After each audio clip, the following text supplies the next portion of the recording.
At dinumog ang kauna-unahang mall tour ng Starkada kung saan naipakita ang kanilang star powers. Bukod sa mall tour, may nakahilera rin silang mga campus tours.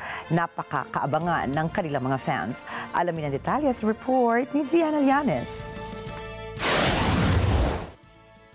Matapos ang halos isang taong pagpili ng mga bagong muka para hubugin ang mga talento, Now that mga bata kayo, cherish it, enjoy it, love it. Nakikita unti-unti yung talent sa inyo. Huhukayin pa natin yan.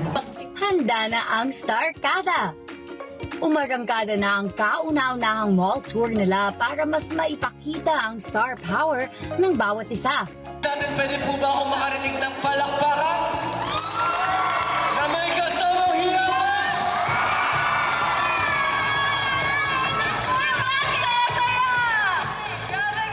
Dinumog lang fans ang Net25 Rising Stars para mabigay suporta sa first ever mall tour ng kanilang mga iniidolo. Nakisabay sa sayawan,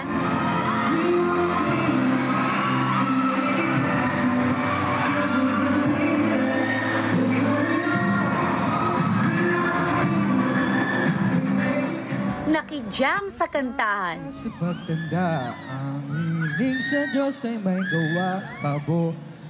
Ritong panalangin ko, naglakad ka ng dahan-dahan. At game na game ang fans sa Gimmick with Starkada on stage. 55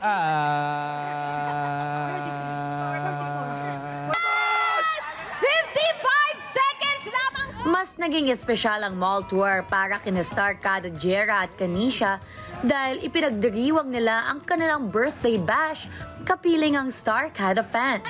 Happy birthday to you! Happy birthday to you! Happy birthday! Happy birthday! Nakisaya rin sa mall tour ang pamilya Leberica na sina Eric, Epi, Vandolph at Vito Quizon na bida sa programang 3-in-1 with Diamond Star Maricel Soriano. Siyempre, nandito kami, of course, pine-present namin sa inyo ang Starkada. Of course, meron silang bagong show sa Net25. Yan yung Road to Starkada. Every 5:30 to 6:30, Mondays to Fridays. Pero syempre, nandito kami ngayon dahil pinopromote din po namin ang aming show na 3-in-1. Kasama po dito si Maricel Soriano. Naghiyawan din ang fans sa pagdating ng pinakagwapo at pinakamakarismang komedyante. Walang iba kundi si Empoy Marquez.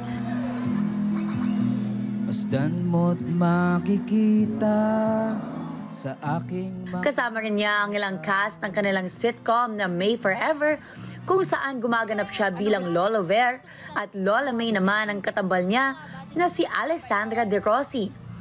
Mapapanood ang masayang mall tour na ito sa programang Road to Starkada. At syempre, para sa tuloy-tuloy na tatak Starkada, abagan sila sa kanilang next tour. Mark your calendars dahil sa March 9, mapapanood sila up close and personal sa Santa Lucia Mall sa Marcos Highway. Campus tour naman sila March 25 sa New Era University. Para sa mga taga Malabon naman, abangan sila sa April 6 sa Fisher Mall. In or out?